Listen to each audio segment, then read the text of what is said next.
Picture this, you're at a carnival. A smooth-talking salesman convinces you to play a rigged game. You lose, but he's already charmed you into playing again. Welcome to the world of manipulation. It's a dark corner of psychology where the most charming faces often hide the most devious intentions. It's not confined to carnivals or shady salesmen. It's in our homes, workplaces, and social circles.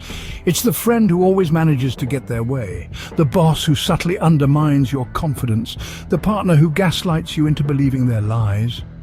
Manipulation and deception are as old as humanity itself, woven into the very fabric of our social interactions. But fear not. There's light at the end of this tunnel. In this journey, we'll expose the cunning tricks and provide you with the armor to protect yourself. So buckle up. Get ready to dive into the dark side of psychology and come out stronger on the other side. Manipulation isn't always about carnival games. It's an art. And some people are like Picasso with a paintbrush of deceit. They've mastered the craft of subtly steering the thoughts, actions and decisions of others, often for their own benefit. Like that friend who always seems to talk you into doing their chores, painting it as a favor and making you feel guilty if you don't comply.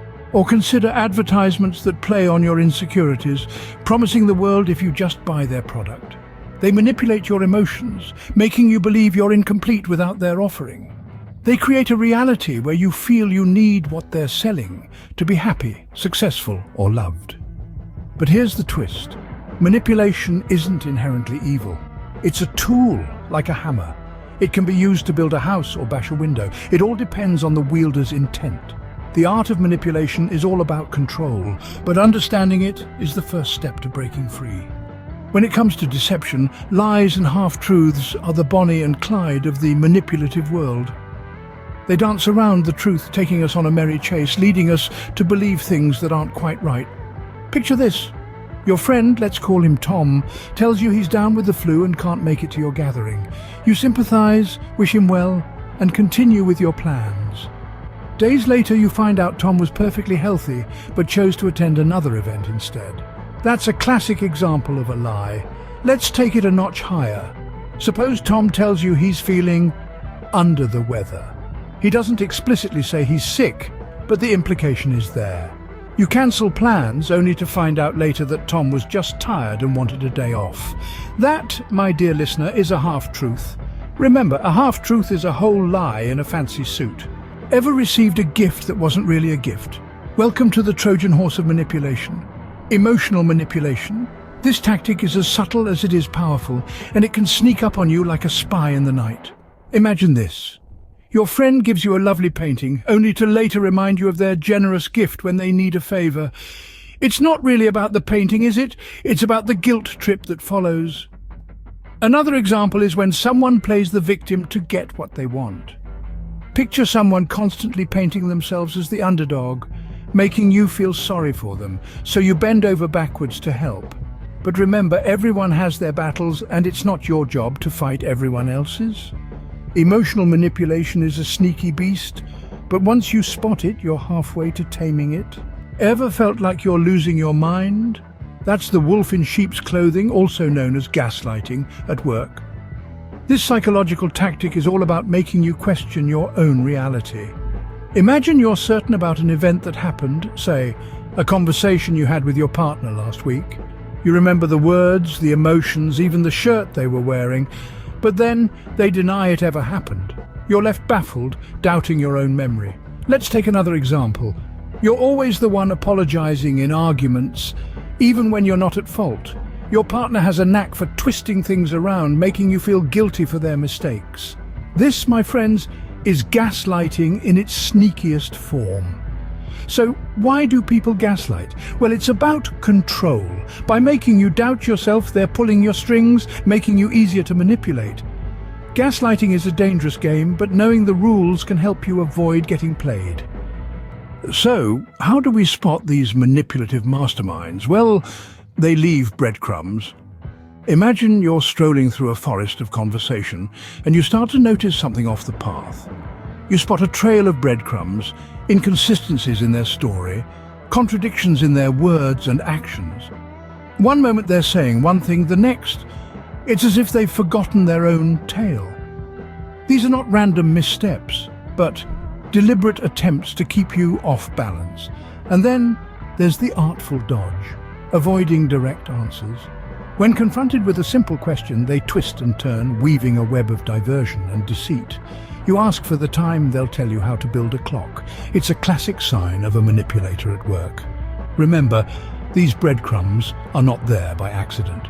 They're left behind by the manipulator, leading you further into their labyrinth of lies. Spotting the signs is like having a secret decoder ring. It reveals the truth hidden in the lies. To protect ourselves, we need a shield, and self-awareness is the strongest one we've got. So, let's talk about this shield, shall we? Self-awareness in the context of manipulation is like having an internal radar constantly scanning for incoming threats. It's about knowing your strengths, your weaknesses, and your emotional triggers. Imagine you're in a forest and you have a map. That's self-awareness. You might not know what's lurking behind each tree, but you have a guide to navigate safely. Now, why is this important? Because manipulators often exploit what you don't know about yourself. They find your weak spots and use them to their advantage. But the more self-aware you are, the less room they have to play their games. You see, self-awareness isn't just about knowing yourself. It's about seeing through the fog of manipulation and understanding the motives of others.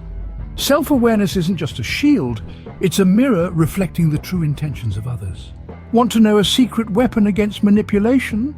It's assertiveness. Assertiveness is not about being aggressive or rude, it's about expressing your thoughts, feelings and needs in an open and honest way, while also respecting the rights of others. Consider this scenario. A friend repeatedly borrows money but never pays it back.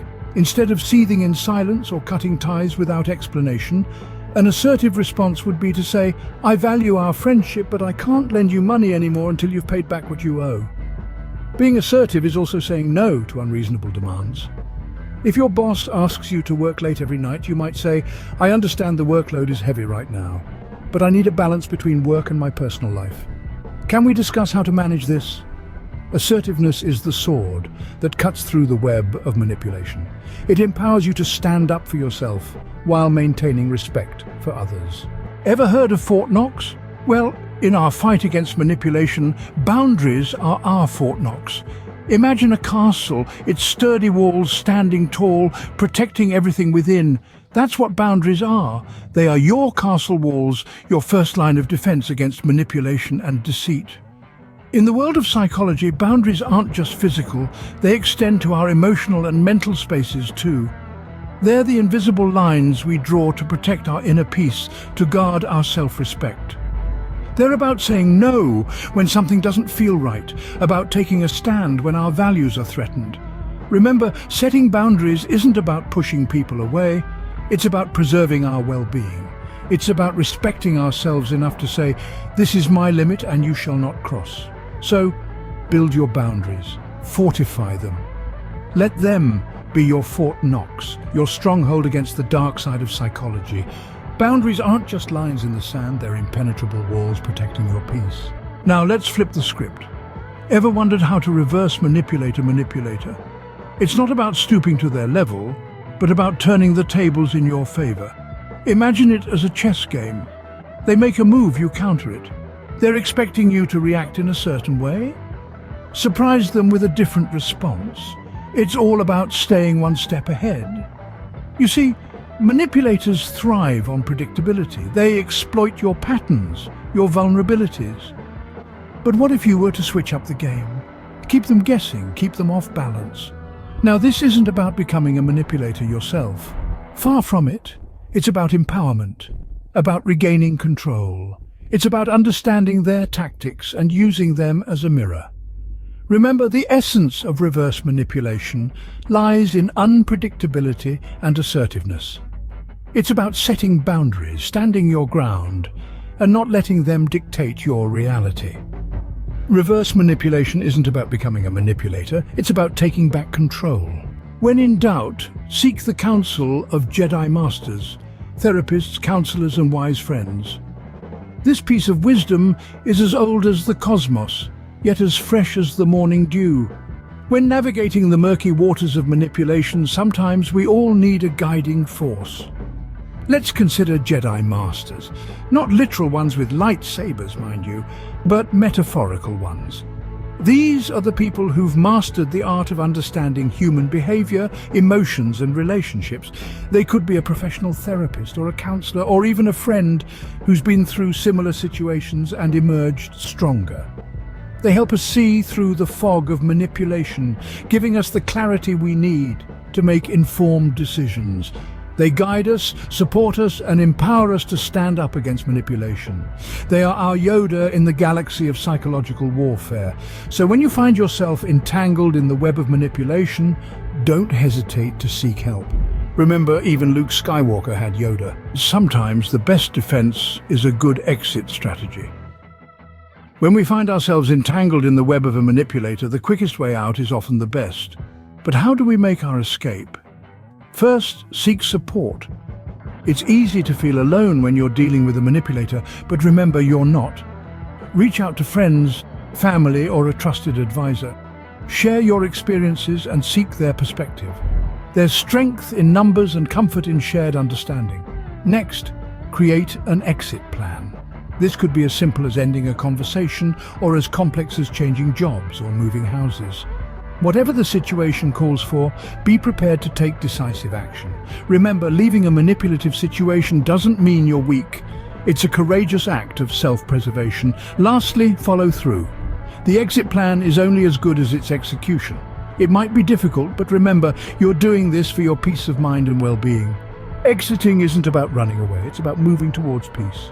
If you found this video helpful, make sure to hit that subscribe and like button. It's a small action, but it means the world to us. It's like a virtual high five saying great job and motivating us to create more content like this. And it's not just about us. When you engage, it helps these crucial insights reach others on this platform.